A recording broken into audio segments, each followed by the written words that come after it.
This program contains material that may be disturbing to some viewers. Parental discretion is advised. Somewhere hidden, lit only by candlelight, people gathering to worship Satan. Hail, Satan. Hail. It has been whispered that among their dark activities, some are practicing the blackest deed of all. The stuff nightmares are made of. Murder in the name of Satan.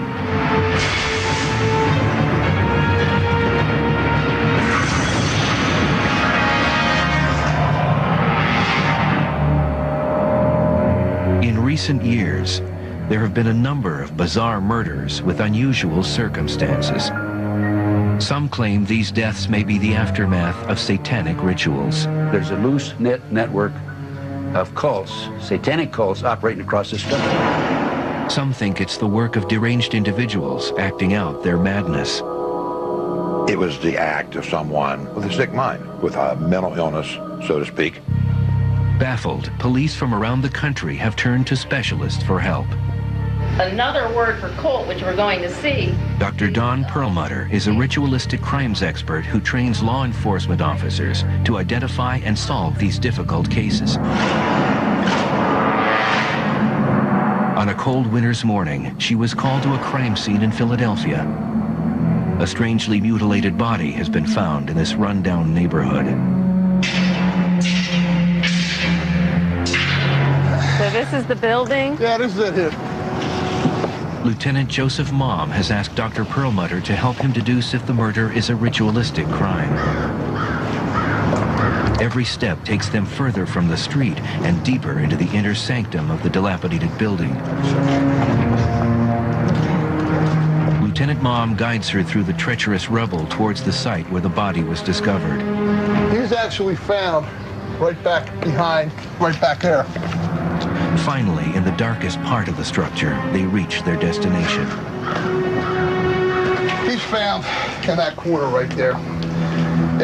You saw the crime scene photos. He's lying on his stomach when he's found. The victim was a 62-year-old male. He was found with his throat slit and his heart and liver cut out of his body. According to police, the organs were too crudely extracted to sell on the black market, a fact which draws attention to another mysterious element of the crime scene. Looking at this, you're going to find that operation where they removed his heart didn't take place here, for the simple reason that there wasn't enough blood. Detectives surmise that the man was killed elsewhere and his mutilated body was dragged here by rope and left in a pile of tires. Back out in the fresh air, Dr. Perlmutter reveals her terrifying suspicion. The man could possibly be the victim of a satanic human sacrifice.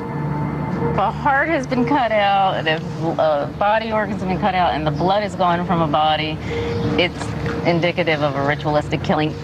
They don't just take a heart for the sake of, oh, this is cool, I just pulled this out of a human body. It usually has some kind of meaning to them. For Dr. Perlmutter, all signs point to a homicidal satanic cult in Philadelphia, and all they can do now is wait for more gruesome evidence to turn up. If it's a ritual homicide, they're not going to stop with one. I don't even want to think about that. Ritual human sacrifice has been happening for thousands of years. Ancient cultures like the Aztecs and Mayans believed that offering up their fellow man and women was a way to strengthen and appease the gods. But how much real evidence is there that human sacrifice is actually occurring today? Is this true crime or overactive imagination? Ted Gunderson was one of the top field agents in the FBI and former chief of the Los Angeles office.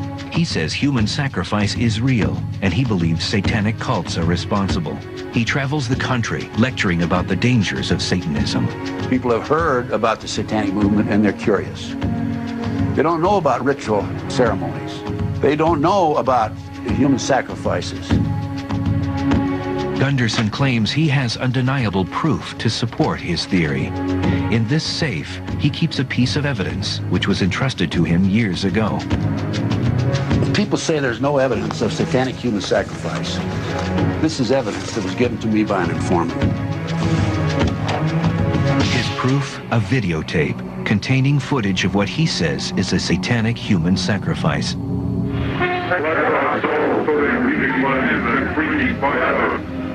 Are the scenes depicted on the tape actual or a staged hoax? We have before us a gift that's going to last, outlive, outlove any and every human being on earth. People, we are free. We are there. In order to assess the authenticity of the tape, Dr. Don Perlmutter, the ritualistic crimes expert, viewed the footage, looking for known satanic crime patterns. That tape was very consistent with satanic ritual homicide. The fact that he was attacked and stabbed and eviscerated is unfortunately standard techniques in a ritual homicide. Although the tape may appear authentic, there are some who question its validity. Emergency room physician Dr. Gregory Carroll knows how real human blood and tissue react to real trauma. From what I can gather, what I can see from watching this video, this appears to be staged, appears to be theatrical type blood.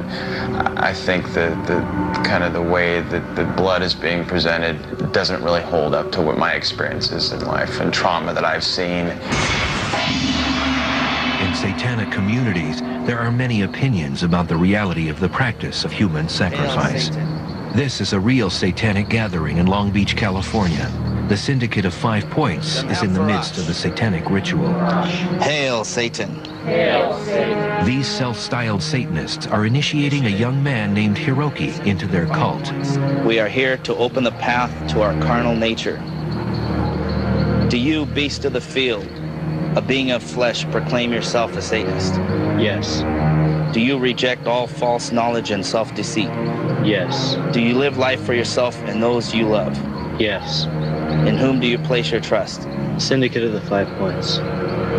I like the fact that it allows one to indulge in the pleasures of life as opposed to live completely for the good of other people. But in this cult, they claim there are no sacrifices of any kind. In the past, I've been with groups that involved sacrifices of some type, not specifically human sacrifice, but sacrifice of small animals, and I didn't feel that that was right in any way. It went against my principles. But according to Hiroki, sacrifice is apparently not a limitation for all satanic cults. I do believe there are groups that participate in human sacrifice. Shemham Farash. Coming up, an unusual murder unnerves a small town. I don't believe that anybody had ever walked into a crime scene before in Stanislaus County where there were 4 dead people. And a woman claims a satanic cult made her commit bizarre acts. What they do is perform a ritual that's very intense, very shocking.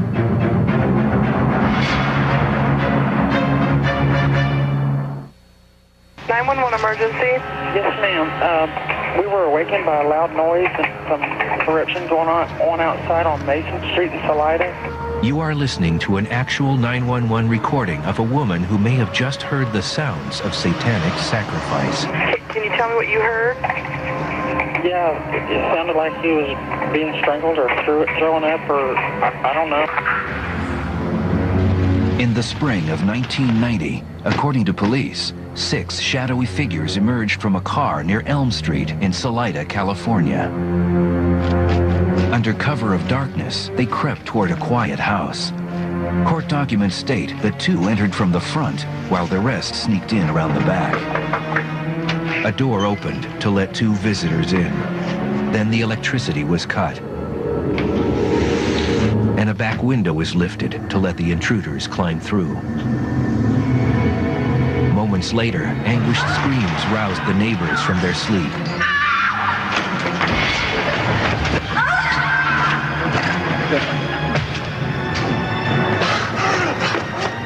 A man runs out into the moonlight with knife wounds he just received. 911. Listen, I just woke up and there's a man screaming outside. They're killing him. A hysterical woman escapes from the besieged house and pounds on a neighbor's door for help. There's a lady that just came to our front door, and she looks like she got beat up or something. She's so scared, she can hardly talk. Okay, Tyler, take it easy because we got deputies on the way, okay? As calls pour into the Stanislaus County Sheriff's Department, officers and ambulances rush to the scene. The first officer to arrive stumbles onto a scene of unimaginable carnage. Detective Gary Deckard says it's a night that will haunt him forever. When I entered the residence, it was pretty gruesome, pretty horrific. There was 4 victims, all obviously dead. One of the victims, a 25-year-old man laying on the street after he attempted to flee the house. One of the victims was actually on Redway, right here. Multiple stab wounds to his body. Victim number 2, the 51-year-old who lived in the house. Victim number 3, a 35-year-old man butchered in the kitchen.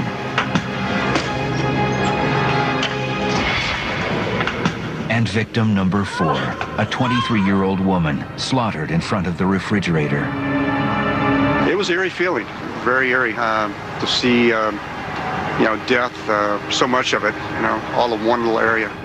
The crime was dubbed Nightmare on Elm Street, and many people thought it had the earmarks of a satanic human sacrifice. Like they had all suffered blows to the head from some type of blunt instrument, and they all had their throats either slashed or stabbed. It was very, very gruesome. The lone survivor was a woman who managed to hide under a pile of clothes. She reported that one of the killers had a gun, but not one shot was fired in the massacre. Detective Deckard believes these killers wanted to get their hands bloody. Still, nothing could have prepared the detective for the magnitude of evil he was about to confront. We were just at the beginning stages of the investigation, and what we uncovered next days and weeks later was pretty shocking. William Miller is a prominent defense attorney who was involved with the case. I don't believe that anybody had ever walked into a crime scene before in Stanislaus County where there were 4 dead people. At the crime scene, Detective Gary Deckard interviewed the lone survivor. She described one of the suspects as being a white Caucasian with an afro-type hairdo. Her account turned out to be Deckard's first big break. I saw a couple local people walking outside the crime scene, and I asked them if they knew anybody in Salida matching that description. They said, that sounds like Jason LaMarche. He lives over at the camp.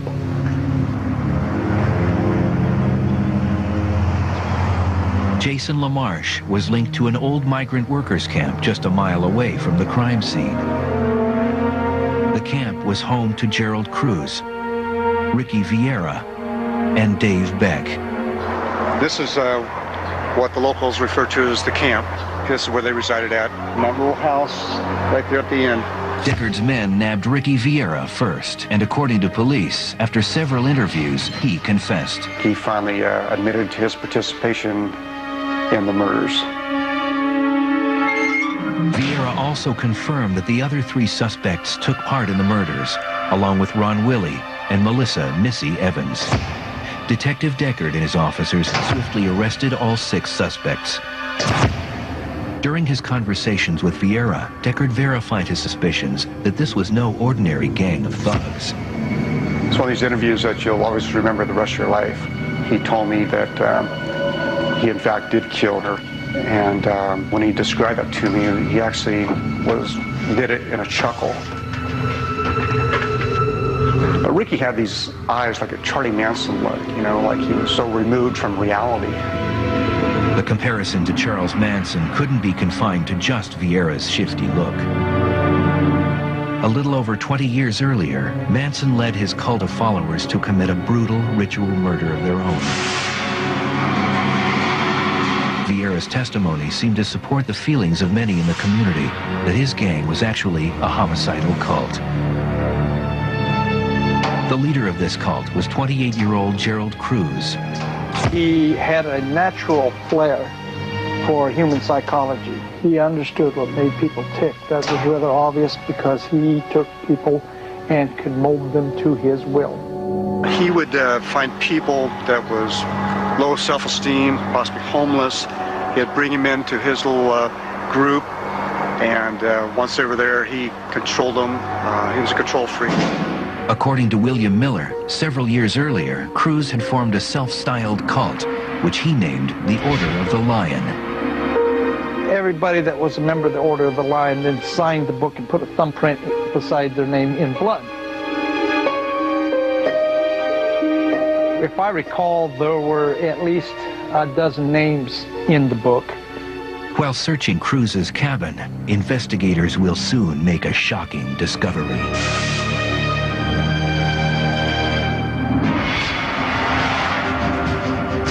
When we return, Gerald Cruz and his followers are exposed. And we go inside the Church of Satan to see an actual cult ritual.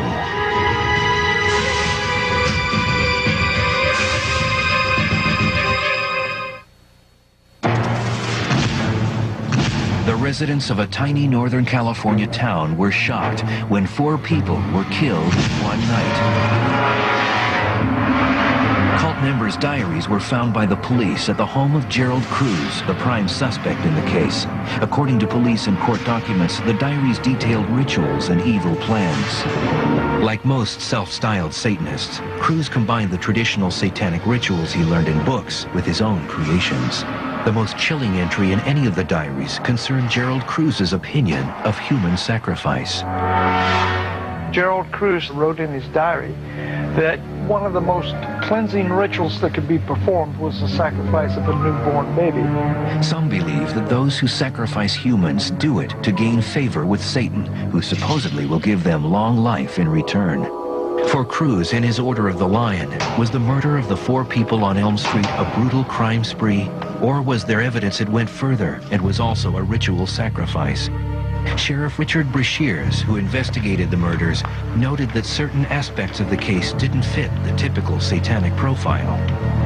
Most notably, the satanic material was found at Gerald Cruz's home, not at the crime scene. There was no writings left or no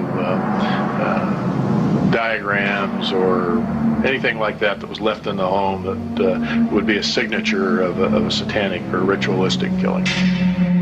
Attorney William Miller believes Gerald Cruz didn't behave like the typical high priest of a satanic cult. I think that where you have people who practice satanic rites or devil worship, they have a focus point, Satan. I don't believe that Gerald ever had a focus point more than Gerald. Cruz was rumored to have a personal vendetta against the murdered homeowner.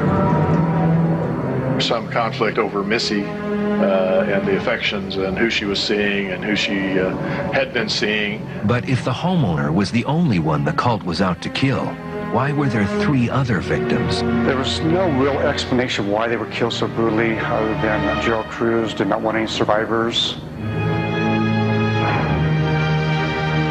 In the end, Gerald Cruz, Ricky Vieira, and Dave Beck were sentenced to death, while Jason LaMarche and Ron Willey received 62 years for their role in the crime. Michelle Missy Evans made a deal to testify and was placed on probation for 3 years. Whether the Elm Street murders were a human sacrifice or not, William Miller feels Gerald Cruz's cult never strayed too far from its satanic roots. If you're into something like that, do you ever leave it? Don't forget, they had all done these things. They still all had the ritual books. According to police, the books did appear to be satanic in nature. It's just one of those cases that I just never forget as long as I live. I would have to say Gerald Cruz, probably the most evil person that I've ever met, laid eyes on. If Gerald knows that, that probably thrills him to death to hear it.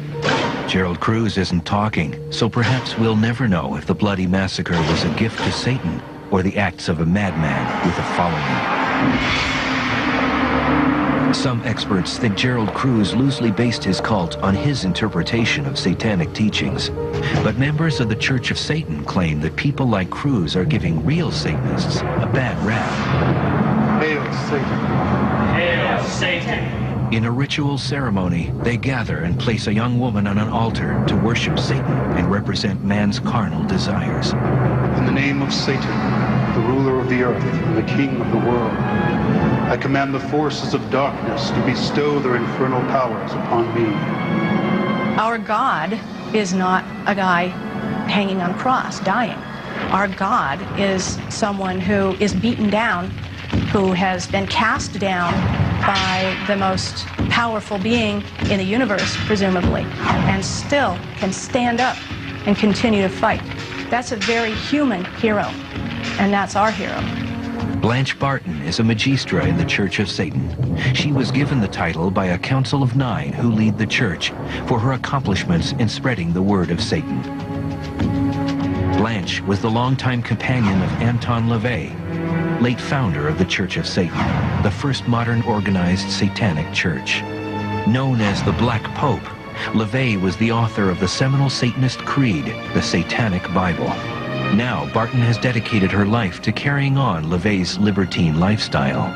I think the role of the Satanist in society in general will always be Satan, exploring the boundaries of propriety and kind of playing with people, kind of ticking people off. Belial, I am thee, thou art me. We are all one. Let our will be done. The Church of Satan says they are often wrongly associated with ritual sacrifice. I've been a Satanist for 30 years, and so I can speak with a certain amount of authority. We do not sacrifice virgins. We do not sacrifice unborn babies. We do not harm animals in any of our rituals. Hail the Satanist! Hail Lucifer! Hail Satan!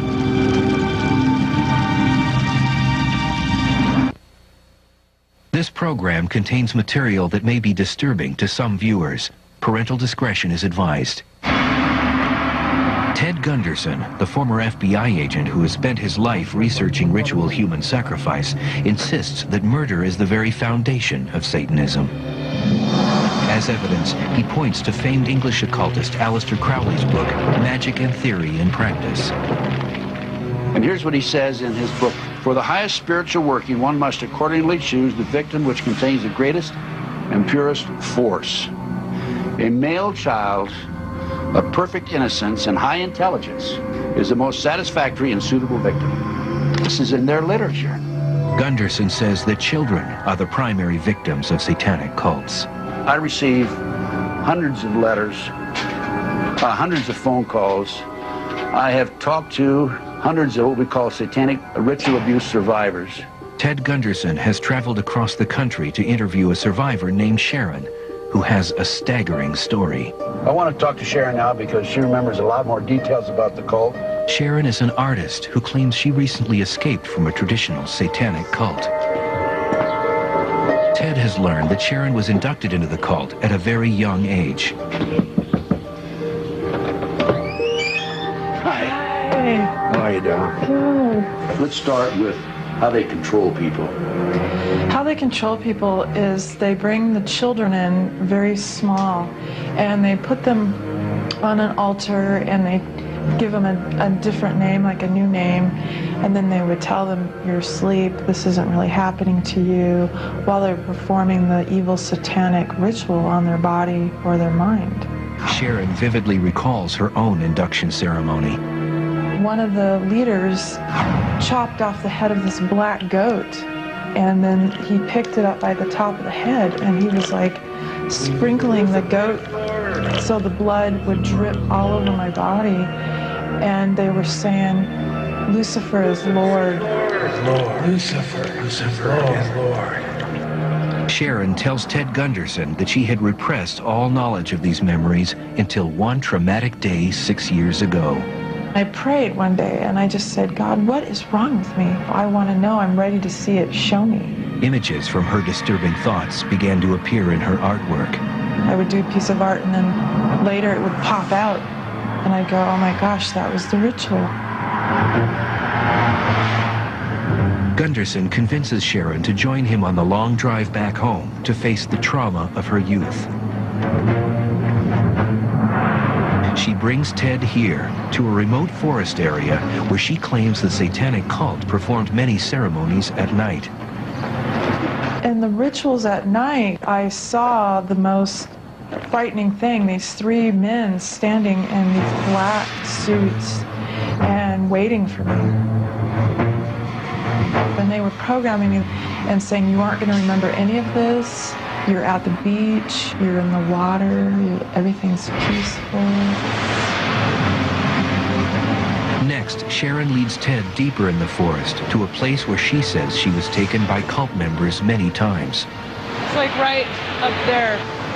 They took me up here at night and we went up there right at the base of the waterfall there, and they were praising Lucifer and speaking in weird languages and just had me under very deep programming, mind control, so I didn't remember any of it happening. During a hike here years ago, the waterfall triggered the release of her repressed memories. I said, oh my gosh, something happened up here, and I started... your memory? Yeah, I started going through the memory and everything, and the pain. Even more chilling, Sharon claims the cult used this very spot for the most heinous of all deeds, human sacrifice. I had 4 babies to my knowing, and 4 of the babies were killed in the rituals, and I had to kill all of them. But are Sharon's memories real, or is she the victim of outside suggestion? Either way, the memories are too much for her. How do you feel now that we visited? Did it bring back any emotional problems for you? Yeah, whenever I talk about it, it kind of brings up the sadness in me, realizing what happened, and mainly for the babies that were killed. It's horrible what they do there. It's just terrible. But for Gunderson, this interview is a major revelation. The information that Sharon gave today confirms information previously furnished by other survivors. However, many experts consider Gunderson's methods suspect. Recovered memories such as Sharon's are often highly unreliable, and the Church of Satan refutes allegations that they participate in any such abuse. All these people getting on talk shows, on Oprah Winfrey and Geraldo Rivera's show, with these wild tales of recovered memories and generational Satanism, and of course there's no such thing. Yet ritualistic crimes expert Dr. Dawn Perlmutter finds Sharon's story quite credible. I have worked on cases that are very similar. Her descriptions are very detailed, and I believe that that happened to Sharon. Just outside Philadelphia, officers of the Lower Makefield Police Department investigate the grisly site of what seems to be another ritual human sacrifice. We come down, we're looking for other evidence, other things that may link people to crime, footprints, pieces of trash people may have dropped, identification, pieces of clothing, other things that may help us figure out what happened and what was going on. As they examine the ominous evidence left behind, all signs point to a murderous satanic cult. When we return, the culprits who left behind this satanic scene are divulged. And officers in Ohio interview a teenage suspect with ties to Satanism. Went in my mom's room, murdered her.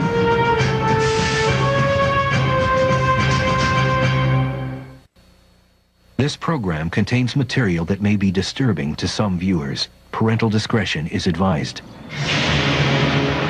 Just outside Philadelphia, officers investigate the scene of what appears to be a ritual human sacrifice. Who found it?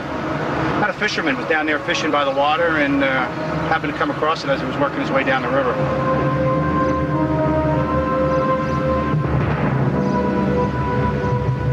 The officers did an excellent job. They recognized all of the occult evidence. You got a box down, you got a Bible, some type of Bible up there.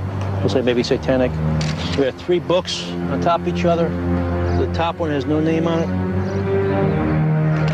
They even recognized the significance of the evidence. There's a box with 3 skulls on the side of it. Inside the box, Bob, is a couple crucifixes. Looks like 2, 3 crucifixes. They recognized the significance of the magical diary, that, you know, they needed to get that translated right away. They recognized clearly that it was Satanist.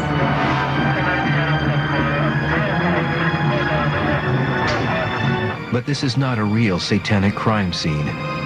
3 hours earlier, Dr. Don Perlmutter and Corporal David Schaefer of the Pennsylvania State Police had set up this mock crime scene.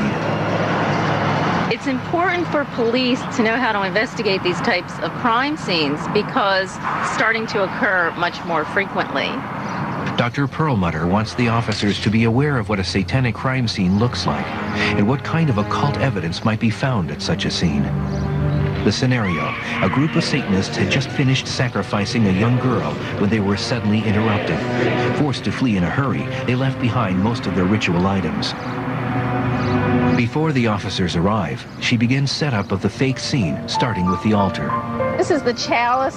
It has the pentagram on it. During the homicide, they may use it to put blood in there and to literally drink the blood. Because Satanism is a reversal of Christianity, what they do is they take crosses and they turn them upside down. Perlmutter places rosary beads, a crucifix, and the Satanic Bible into a tree. Then she adds the most critical piece of evidence. There's a thing called a grimoire, or a book of shadows. Basically, essentially, it's a magical diary.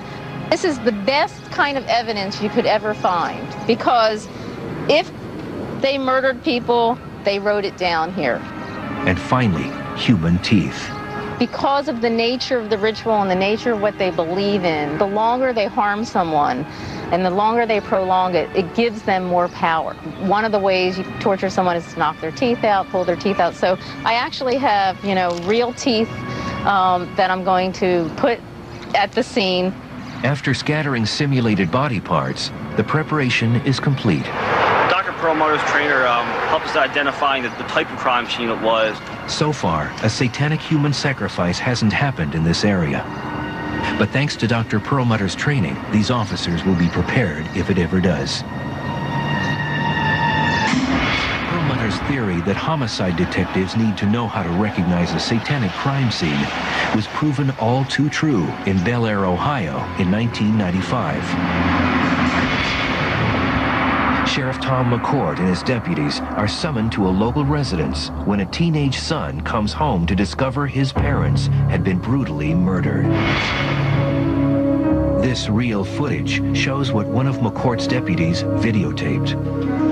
Okay, this is the living room coming in through the front door. When I got to the scene, I didn't want to be there, and I know Sergeant Samples and the squad members, we all had the same thing. Why ask? When they made their entry into the residence, what they found staggered them. Okay, be the first bedroom to the right in the hall. We found her lying on her bed. We also found in that room an axe with blood and some other elements on it. We found various items which would be used in satanic worship. When the officers enter another bedroom, they find the father lying face down on his bed. It appeared Sheriff McCord had a satanic killer on his hands, and all signs pointed to the murdered couple's son, Nathan Brooks. Within hours, police tracked the teenager down in a local cemetery. It was in this area where Nathan was found sitting in a parked car. Sheriff Tom McCord headed up the questioning about the savage double homicide and recorded it to audio tape. This reenactment of the interrogation is based on police records. Do you want to tell us what happened last night and early morning, hours this morning? I was watching some movies and stuff. Then I went into my mom's room and I murdered her, and then my dad. And then I performed the black mass, and then I took a walk. Sheriff McCord told Brooks that when he and his deputies arrived at the scene, they found the bloody corpse of Nathan's mother. I didn't want her to make any noises, and I didn't want her to feel anything, so I smashed her head with an axe first, and then After that, like I stabbed her about 10 times. Nathan posed her dead body in the shape of a satanic cross. He also shot his father 3 times. Then, most disturbingly of all, I took his head off with a saw. the decapitated head was found on an altar in Nathan's bedroom, which was full of satanic books and artwork. Was there a reason why you decapitated your dad? Yeah. I need his head for ritual. Nathan indicated that he thought the ritual would strengthen his pact with the devil and increase his satanic powers. Coming up, police investigating the murder make a shocking discovery. I was deciding if I should kill more people.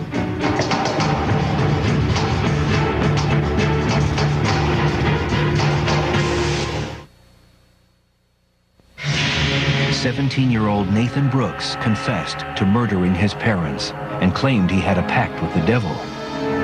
Sheriff Tom McCourt found evidence of occult dabbling in Nathan's Book of Shadows, a journal in which Nathan documented his satanic rituals. Many performed for his friends in high school. Did you make sacrifices back then? Yeah. What did you use then? Just animals and stuff. My own blood. Your own blood? I just do things for him. In a shocking discovery, McCourt's officers found a list of names in Nathan's room. The list showed that Nathan's dark plot didn't end with his parents. The list showed names of people he was planning to kill next. I had a list of so many people, all the people that trusted me. It would have been easy. The list included his family and friends, all of whom he planned to lure into the house one by one. I had a plan to skin them, to hang them up in the basement, skin them alive. There would have been like 30 people. Although all signs pointed to a case of satanic human sacrifice, Sheriff McCourt began to doubt that communion with the devil was the real reason behind the murders. When I asked Nathan at first if he talked to Satan, he indicated that he did. Later on, Nathan said that indicated that he had lied, that he did not talk to Satan. He said he tried, but he never got a response. Satan never answered him. It's nothing to do with satanic. It's nothing to do with anything. I was just born this way. The sheriff's doubt intensified when he interviewed Nathan's brothers, who were out of the house at the time of the attack. And despite what had happened, they seemed to be protecting their brother. Nathan's lawyer claimed the teenager snapped after years of abuse. He tried to have Nathan declared temporarily insane. But Dr. Don Perlmutter, a ritualistic crimes expert, says a plea of insanity from abuse does not give due weight to the corrupting power of Satanism. There's unfortunately quite a lot of abusive parents in the world, and not all of their children are cutting their heads off and offering it up to Satan as a sacrifice. In the case of Nathan Brooke, a plea of insanity, it's just not applicable. The court held the same opinion, and Nathan was deemed competent to stand trial. We, the jury, find the defendant Nathan John Brooks guilty of aggravated murder of Terry M. Brooks. In October of 1996, the 18-year-old was condemned to 2 life sentences. He only avoided the death penalty because he was 17 when he committed the murders.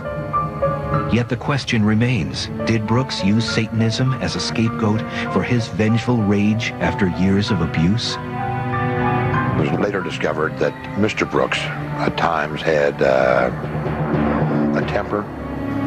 The neighbors later told us of things they heard, things they saw around, led them to believe that he could be abusive, both to the siblings and Nathan and or the mother. Some say to label Satanists who commit human sacrifice as being evil or monsters is too simplistic. Their psychologies are much more complex and disturbing. From underground videotapes to bloody ritualistic murder scenes, evidence of satanic human sacrifice has fueled a sense of alarm in America. These are the Satanists that are underground. These are the ones that don't advertise, that could be, members of a community, and nobody would know that they were practicing Satanists.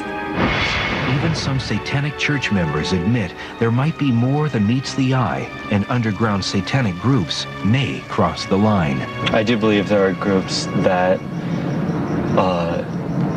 participate in human sacrifice. They'll start with candles, and they may work themselves up to sacrificing animals and larger animals, and eventually a human. Many have found claims of satanic abuse credible. So credible that in 1992, the FBI investigated the matter and released a comprehensive report on ritual child abuse. The report detailed an in-depth investigation that found no evidence that satanic cults were kidnapping or breeding children and killing them. Retired FBI agent Ted Gunderson believes the report does not go far enough. I don't pass up any opportunities to talk to anybody who wants to give me information about this evil, horrible movement. In the conclusion, the FBI report conceded that there is a middle ground, a continuum of possible activity, and that some of what the victims allege may be true and accurate. In the cases of individuals who murder in the name of Satan, do they use satanic sacrifice as an excuse for their murderous behavior? Or does the dark allure of Satanism ultimately lead unstable people to commit these acts? There are a lot of people that are deranged in this world, and they use whatever they can to justify their actions. My response to people who do not believe that there are satanic crimes and they just want to interpret this as, mentally ill people, I can tell you that Satanism exists and it needs to be taken seriously. Are these murders ritual human sacrifice performed as an offering to Satan? Or are they the work of individuals acting out their madness? The mysterious link between murder and satanic human sacrifice remains unanswered.